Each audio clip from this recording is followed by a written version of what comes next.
और लाइफ में कभी नहीं भूलूंगा। किशोर दा के पास मैंने 17 साल काम किया। उनको एक गाने के लिए मैं बुलाने गया, जो लास्ट गाना मैं बता रहा हूं, तो उन्होंने कहा कि नहीं नहीं यार, मैं ये गाना नहीं गाऊंगा। मैं, दादा आप नहीं गाएंगे मतलब?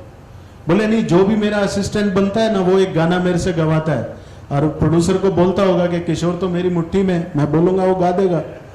मैं, नहीं दादा मैंने ऐसा नहीं बोला। नहीं नहीं, तूने ऐसा ही बोला होगा, मैं ये गाना नहीं गाऊंगा। मैंने कहा ठीक है। तो मैं जब जाने लगा तो बोले म्यूजिक डायरेक्टर कौन है? तो मैंने कहा शंकर जी। शंकर जी? हाँ हाँ, गाऊंगा गाऊंगा। मैंने कहा ठीक है। और शंकर जी के साथ जब वो रिहर्सल के लिए आए किशोर दा, तो मैंने पहली टाइम, 17 साल कम नहीं होते सर, मैंने किशोर दा को कहीं भी इतना विनम्र नहीं देखा, इतना झुका हुआ नहीं देखा जितना शंकर जी के सामने था। मतलब जब भी किशोर दा को मैंने देखा तो ऐसा ही देखा, एकदम बुलंद, एकदम सब, हाँ क्या हो रहा है, अच्छा ठीक है ये। वहां जैसे ही उनकी एंट्री हुई तो मैं देख रहा था उनको कि ये क्या। तो गए बड़े प्यार से, तो उन्होंने कहा किशोर ये गाना है। हाँ मुझे मालूम है, इसने लिखा है, ये ट्यून है। नहीं नहीं वो तो हो जाएगा। इधर उधर की बातें करते रहे, कोई रिहर्सल नहीं की उन्होंने। और उन्होंने कहा नहीं नहीं आप जो बोलेंगे तो मैं गा दूंगा, मैं तो जस्ट मिलने आया था, इधर बॉम्बे लैब में मेरा गाना था तो मैं सोचा आपसे मिल लूं। शंकर जी से जब वो बात कर रहे थे तो मुझे लगा कि शायद जितना मुझे नहीं मालूम कि ये कितने महान है, जो किशोर दा उनसे बात कर रहे थे और जिस तरह से बात कर रहे थे, मैं समझता हूं कि एक टीचर और स्टूडेंट जैसी बात हो रही थी। जबकि किशोर दा खुद लीजेंड इतने बड़े, लेकिन जब वो उनसे बात कर रहे थे, नहीं नहीं शंकर जी ये अगर ये देख लीजिए आप कैसा है, मैं गा के बताता हूं आपको। नहीं नहीं तू गा सकता, मुझे मालूम है, ये ऐसा कर वैसा कर, पूरा उन्होंने ऐसे ही बताया। और किशोर दा सिर्फ मन ही मन में शायद रिहर्सल कर रहे होंगे, उन्होंने गाना वैसे गाया नहीं। और उसके बाद शंकर जी उनको लिफ्ट तक छोड़ने आए। ये सीख मैंने पहली बार देखा कि वो आदमी इतना झुका हुआ है, सब कुछ है, लेकिन शंकर जी फिर भी उनको लिफ्ट तक छोड़ने आ रहे हैं। और जब वापस आए तो मेरे को बोले बेटा ये बहुत बड़ा सिंगर है, ये हमारे पास जो है ना, ये गाएगा ना, इस गाने की जिंदगी बन जाएगी। तो शंकर जी जब भी कोई बात करते थे, किसी काम के लिए जब किसी को याद करते थे, तो वो हमेशा बोलते थे कि ये काम जब होगा ना तब तुम्हें पता लगेगा इसकी कीमत क्या है। तो मैंने उनको बोला कि नहीं हमें तो अभी भी मालूम है कि इसकी कीमत क्या है। बोले नहीं अभी नहीं मालूम है, अभी किशोर जब इस गाने को गाएगा तो ये गाना बहुत बड़ा हो जाएगा। लेकिन दुर्भाग्य वो गाना ना मेरी फिल्म में रहा और ना पब्लिक तक पहुंचा। और मैं अभी कोशिश कर रहा हूं, मैंने वो गाने सब इकट्ठे किए हैं और यूएस मैंने भेजा है उस गाने का, कुछ जितनी उसमें प्रॉब्लम्स हैं, कुछ मेरे को रफ गाना मिला है कहीं से। अगर वो होगा तो मैं, क्योंकि उनकी लास्ट फिल्म है और उस लास्ट फिल्म में मुझे ऐसा लगता है कि वो संगीत जो उन्होंने कंपोज किया, जो गाने उन्होंने बनाए, वो हम सब तक तो कम से कम आए। तो मैं कोशिश करूंगा कि उसको मैं आप सब तक पहुंचाऊं।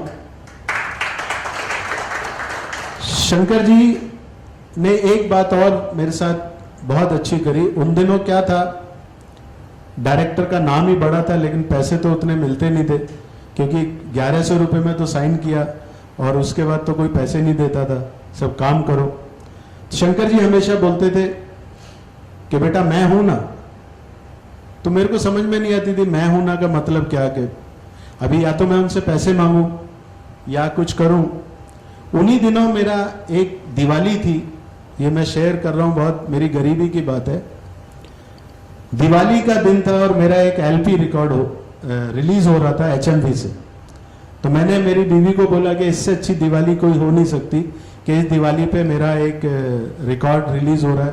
तो मैं जाता हूँ, काला घोड़ा के पास उनका ऑफिस था, लेकिन मेरे पास वहां तक जाने के लिए पैसे नहीं थे।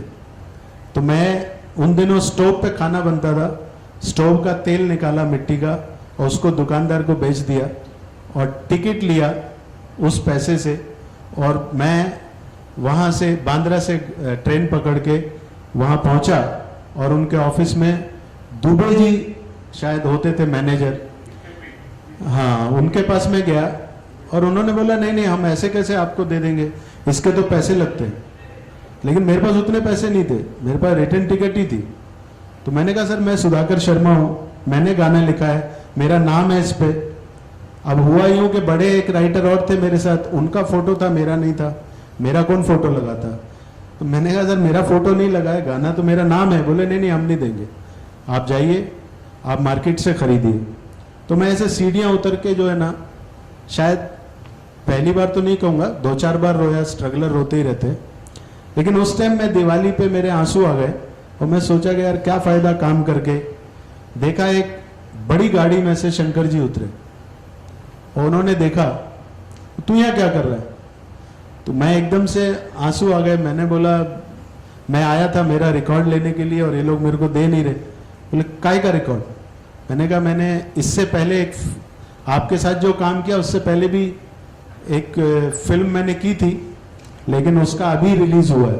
बोले चल मेरे साथ। वो लेके मेरे को ऊपर गए, दुबे ये सुधाकर शर्मा है, इसको 4 रिकॉर्ड LP दे दे, मैं बोल रहा हूँ। और वो सब ऐसे पूरी कंपनी ऐसे तहल, मतलब सब हलचल ऐसे हो गई जैसे यहाँ पता नहीं कौन आ गया और मुझे 4 LP का एक पैकेट उन्होंने दे दिया। जो शंकर जी से मैंने लिया वो भी मैंने फ्रेम करा के, बजाता नहीं हूँ खाली फ्रेम करा के रख दिया मैंने, क्योंकि एक तो लाइफ का पहला और वो शंकर जी ने मुझे दिलाया।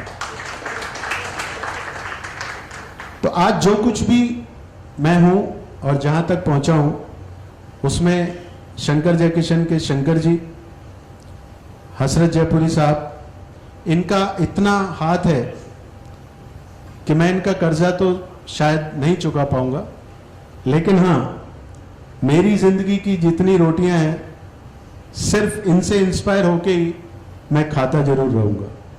धन्यवाद।